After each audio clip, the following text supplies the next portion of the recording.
The world stopped when the sky caught fire. Screens across Earth blinked into uniform clarity: phones, tablets, televisions, even digital billboards. Every feed dissolved into the same image: a colossal warship suspended above the upper atmosphere, its jagged frame eclipsing the sun. A voice, heavy and guttural, rumbled through every device, translated into 100 tongues. "I am General Kurok Thal of the Zarkothi Dominion. This world is ours." In homes, in offices, in crowded subways, humanity froze. The image shifted, showing the alien general. His body towered over the podium like a beast wrought from iron and sinew. Dark scales glistened under stark light, and his eyes burned with predatory disdain. "You will deliver to us your tribute: metals, fuel, technology, and 1 million of your kind for labor. Refuse, and you will learn why the stars whisper our name in fear." No one dared breathe. Then the sky above the moon tore open. A lance of light erupted from the alien flagship, striking the abandoned Armstrong lunar station. In a single instant, the facility disintegrated, leaving nothing but a molten scar etched into the lunar surface.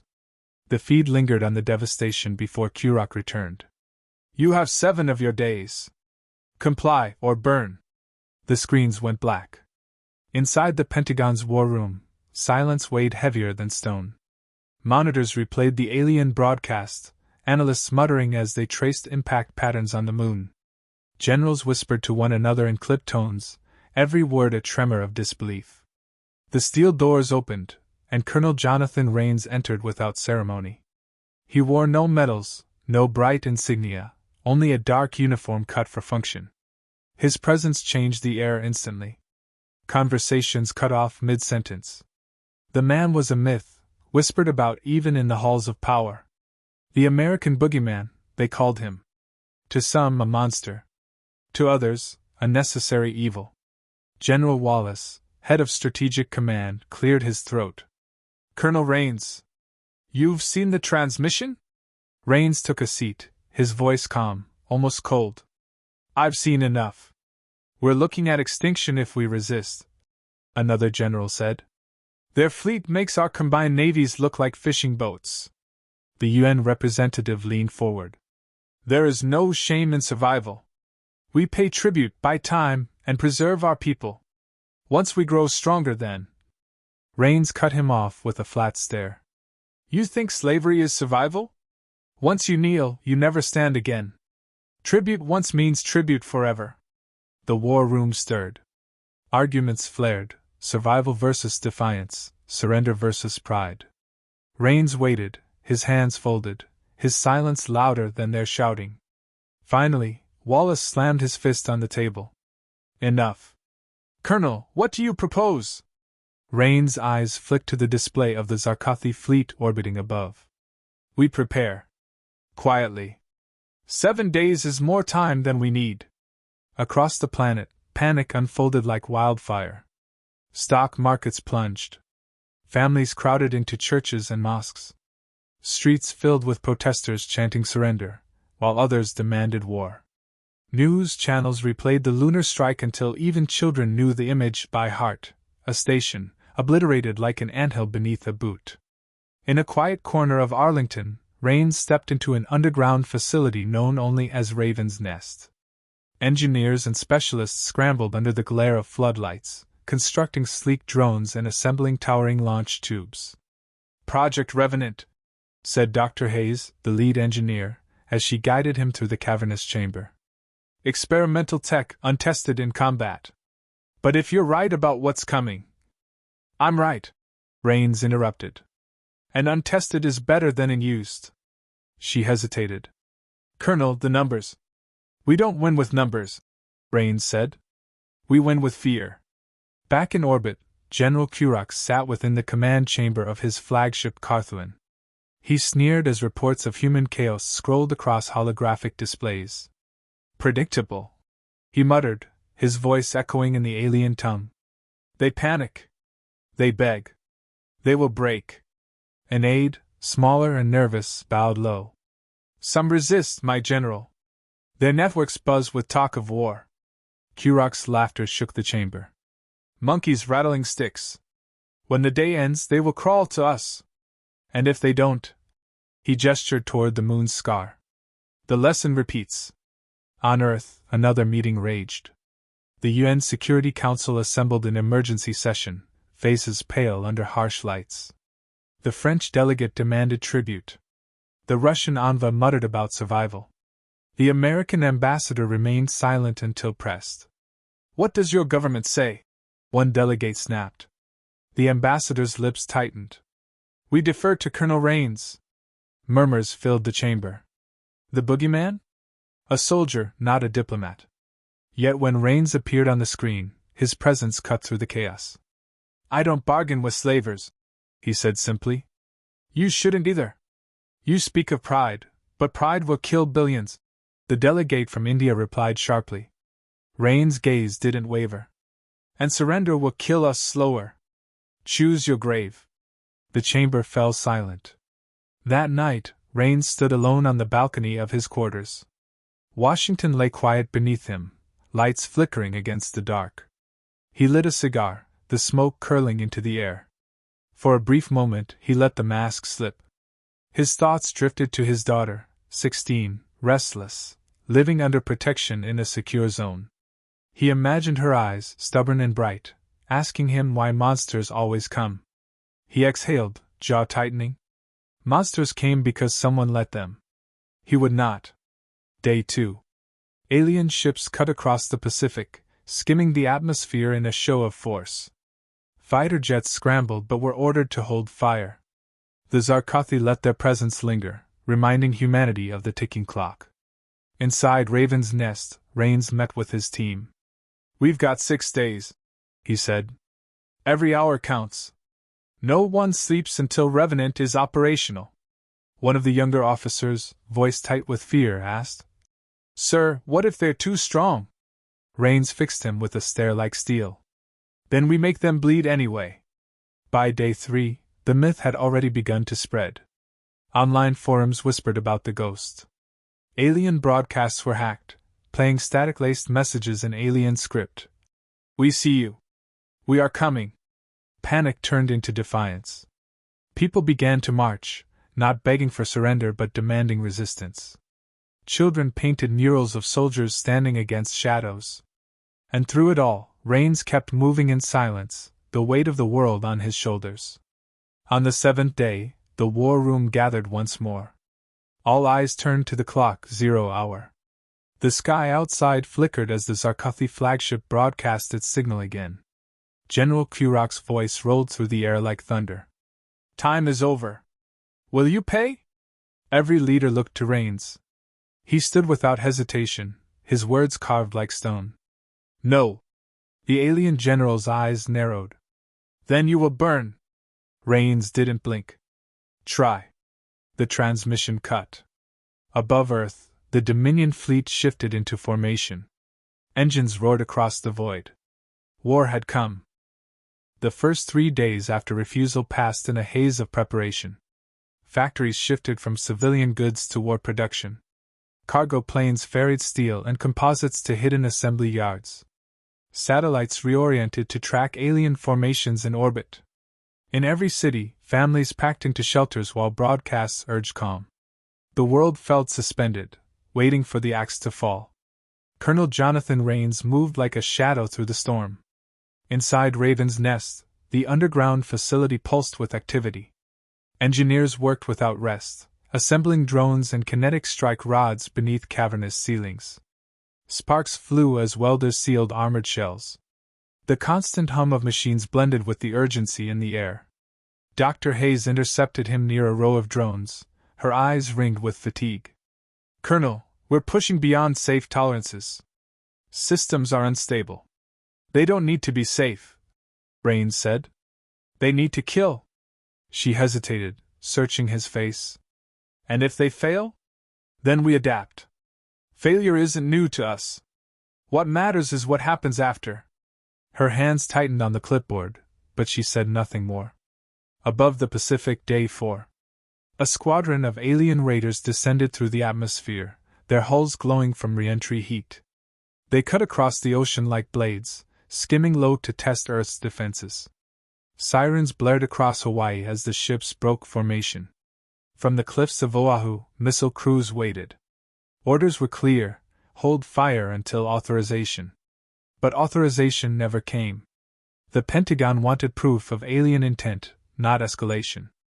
Raines gave different orders. On a secure channel, he whispered, "Release the swarm." Hidden beneath the waves, compartments opened. Dozens of stealth drones surged upward, propelling through the air on silent drives. Their wings unfolded like razors, locking onto the alien raiders. The first volley struck with surgical precision. Plasma bursts erupted as two alien craft tore apart midair. The others veered hard, caught in a storm of guided fire. Within minutes, the squadron was annihilated, wreckage plunging into the Pacific. Back at Raven's Nest, operators cheered, but Rain's expression didn't change. "Clean up the debris," he ordered. "No evidence they can use." An alien pilot, captured alive from an escape pod, was dragged into the facility hours later. His scaled face twisted in rage as soldiers bound him to a chair. Rain stepped forward, his voice low. "Tell your general something for me." The prisoner spat in defiance. Rains leaned close, his tone cold enough to frost steel. "The ghost is real." The alien's eyes widened despite himself. On Mars, General Kurak seethed. Reports of the failed raid reached him aboard the flagship Carthuan. His claws scraped deep grooves into the armrest of his throne. "Destroyed by primitives?" he snarled. His officers bent their heads low. "Their defenses were unexpected." "Excuses," Kurak hissed. "If they resist, they will suffer." He turned his gaze to the red world below. Human colonies scattered across the Martian surface, fragile domes of glass and steel. With a single gesture, he unleashed his wrath. Orbital strikes rained fire upon the colonies. Domes shattered. Thousands perished in seconds. The massacre broadcast live, deliberately fed into Earth's networks by the Dominion. On Earth, cities fell silent as the footage played. Families pressed together in horror as Martian settlements burned. Mothers clutched their children. Fathers clenched their fists. At the Pentagon, leaders argued again. "We must reconsider," shouted one ambassador. "They're exterminating civilians." "They'll exterminate more if we bow," Raines replied. His voice cut through the noise like a blade. He slammed a data pad onto the table. Images flashed of other conquered worlds, their populations enslaved, their cities hollowed husks. "This is what surrender looks like," he said. "You want mercy? This is their mercy." The room quieted. Even those who favored tribute turned pale. That night, Raines visited his daughter under tight security. She sat in a fortified compound outside Arlington, guarded by Marines. She looked up from her sketchbook when he entered. "They say you're the one they fear." Raines removed his gloves, sitting across from her. "Rumors." Her eyes narrowed, sharp and bright. "Are they true?" He hesitated. "Does it matter?" She shrugged. "If it keeps us free, maybe not." For the first time in weeks, he smiled, thin, fleeting. "That's my girl." The moment passed quickly. Duty called. He rose and kissed her forehead before leaving. Day 5. Kurak's fury boiled hotter. His soldiers whispered about the Terran ghost. Entire squads requested reassignment, afraid of being deployed against humans. To silence dissent, Kurak executed one officer on the bridge. Still, whispers spread. Fear had entered his fleet like rot. In response, Rains escalated. Raven's Nest hacked into alien channels, broadcasting taunts in their own tongue. Static-laced messages hissed through their comms. "The ghost is coming." Alien morale faltered further. Some desertions followed. At the war room, diplomats pressed for negotiations again, but Rains silenced them with a glare. "You want to kneel?" he said. "Then kneel on a graveyard." By day 6, preparations for the next step were complete. Rains gathered his team in Raven's Nest, the hum of machines echoing off concrete walls. A massive screen displayed the Dominion fleet in Mars orbit, staging for full invasion. He pointed at the display. They expect us to cower. They expect us to wait. Instead, we go for the throat. The room stiffened. One officer asked, "Direct assault, sir?" "Not direct," Rains replied. "Silent. Precise. We cut out their command before they ever reach Earth." The plan had a name: Operation Phantom Strike. On Mars, survivors of the massacre clawed through rubble, desperate for air. Above them, Dominion ships circled like carrion birds. In orbit, a stealth carrier detached from Earth's fleet. Its hull shimmered as cloaking fields engaged. Inside, soldiers prepped in silence, their weapons gleaming in dim light. Rains stood among them, helmet under his arm. His voice carried across the cabin. "They think we're prey. Tonight, we show them what hunts in the dark." Back aboard Carthuin, Kurok gazed out at Mars, satisfied with his cruelty. He turned to his officers. "Tomorrow we descend. Earth will kneel." Unseen, beyond the range of his sensors, shadows moved. Humanity's counterstrike was already underway. The void above Mars boiled with fire. Zarkothi warships loomed in formation, their engines blazing against the red planet's curve. Below, human colonies smoldered, ash drifting into the thin atmosphere. General Kurok stood on the bridge of his flagship Carthuin, claws gripping the railing as he prepared the final march on Earth. But shadows had already slipped inside his lines. From the black of space, stealth carriers bled into existence. Their cloaking fields rippled, revealing angular silhouettes. Hatches opened, and swarms of drones streaked forward like metallic hornets. Kinetic rods, disguised as orbital debris, dropped from high orbit, piercing through enemy hulls with silent violence. The first alien cruiser exploded before alarms finished blaring. Kurok's second-in-command gasped. "How?" "The ghosts," another officer whispered. Kurok's fangs bared. "Legends do not win wars. Kill them!" Inside a stealth carrier, Colonel Rains watched the chaos unfold across the tactical screen. Alien formations fractured as fire spread among their ships. He turned to his strike team, armored soldiers strapped in beside him. "This is it," Rains said, voice low and calm. "We don't fight for survival. We fight so they never try again." No one answered. They only nodded, eyes locked on him. Fear had no place here. The carrier shook as it plunged through the chaos. Boarding clamps extended, biting into the side of Carthuin. Explosive charges ripped the hull open, and soldiers poured inside, weapons barking. Rains led the charge. The corridors of the alien flagship burned with gunfire. Zarkothi soldiers shrieked as rounds tore through armor. Humans moved with precision, clearing corners, planting charges. The air filled with smoke and the stench of ozone. Rains advanced steadily, every shot deliberate, his face cold and unreadable. He cut down 2 aliens who lunged at him with plasma spears, then pressed forward without pause. Through his comms, Hayes' voice crackled from Raven's nest. "Colonel, Revenant systems are hitting their limits. We can't hold them back much longer." "Doesn't matter," Rains replied. "I'm not here to hold. I'm here to finish." On the bridge, Kurok felt the tremor of the boarding action. His claws dug deeper into the console. "So the ghost comes to me." Fear flickered in his officer's eyes. He snarled, "Let him come. I will break him with my own hands." Rains reached the central lift, blood spattering his armor. 2 Marines flanked him as the doors slid open, revealing the vast command deck. At its center stood Kurok, towering in obsidian armor, a monstrous figure radiating power. The alien general stepped forward, voice echoing across the chamber. "So, the fabled Boogeyman. A shadow pretending to be a soldier." Rains raised his rifle, eyes steady. "I'm whatever you fear most." Kurok laughed, a deep, booming sound. "You are nothing. We are eternity. You are but sparks in the void. Then eternity ends tonight." The fight erupted with primal violence. Kurok charged, claws flashing. Rains rolled aside, firing point-blank, rounds sparking against the alien's armor. The impact staggered Kurok but did not stop him. The alien seized Rains by the chest, hurling him across the deck. He slammed into a console, ribs cracking.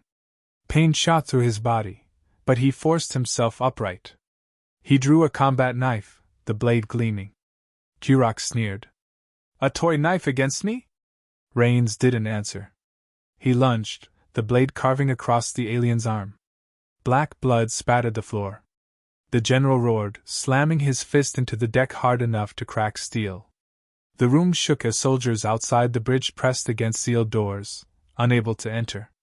It was 1 against 1. Kurok swung again, but Rains ducked low, driving the knife between armored plates at the alien's side. The general howled, staggering. Rains ripped the blade free, then fired a burst into the wound.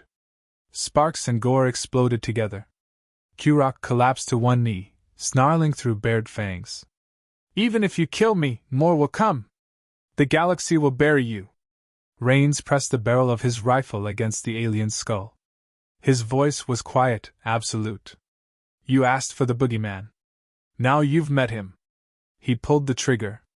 The shot echoed through the bridge. Kurok fell, his body crashing against the deck with a hollow thud. Outside, the Dominion fleet faltered. Their general was dead. Command channels collapsed into chaos. Human drones struck mercilessly, tearing through leaderless formations. One by one, alien ships broke and fled, their engines flaring as they retreated into the dark. On Earth, cheers erupted as transmissions confirmed retreat. Cities filled with celebration, people pouring into the streets. For the first time since the ultimatum, the weight of fear lifted. But inside the flagship's burning bridge, Rains did not celebrate. He stood over the alien corpse, chest heaving, blood dripping from cracked armor. Around him, the bridge burned, consoles sparking. He spoke into his calm. Target neutralized. Mission complete. Static answered, then Wallace's voice cut in. God help us, Colonel, you did it. Rains glanced down at Kurok's lifeless form. No. I made sure they'll think twice. That's not the same. Hours later, the war room erupted with relief. Leaders congratulated each other, declarations of unity flooding the air. Plans to rebuild the Martian colonies began immediately. Rains stood apart, silent. A junior officer approached him cautiously. Sir, Earth owes you everything. Rains' eyes lingered on the display of the retreating fleet. They'll be back. Not them, maybe not tomorrow, but others. The galaxy knows our name now. The officer swallowed hard. What do we do? Rains' voice was a low growl. We make sure when they come, they remember what it cost them the first time. Later, aboard a human command ship orbiting Earth, Rains walked to the observation deck. Through the glass, the blue planet shimmered against the void, fragile yet unbroken.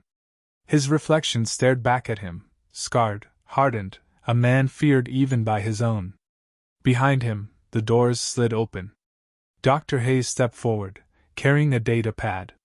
The Council wants you at the summit tomorrow. They'll want to parade you.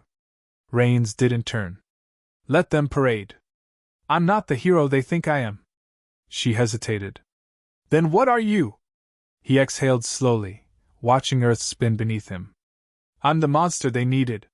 Far out in the dark, fragments of the Dominion fleet limped toward distant stars. Broken, leaderless, but alive.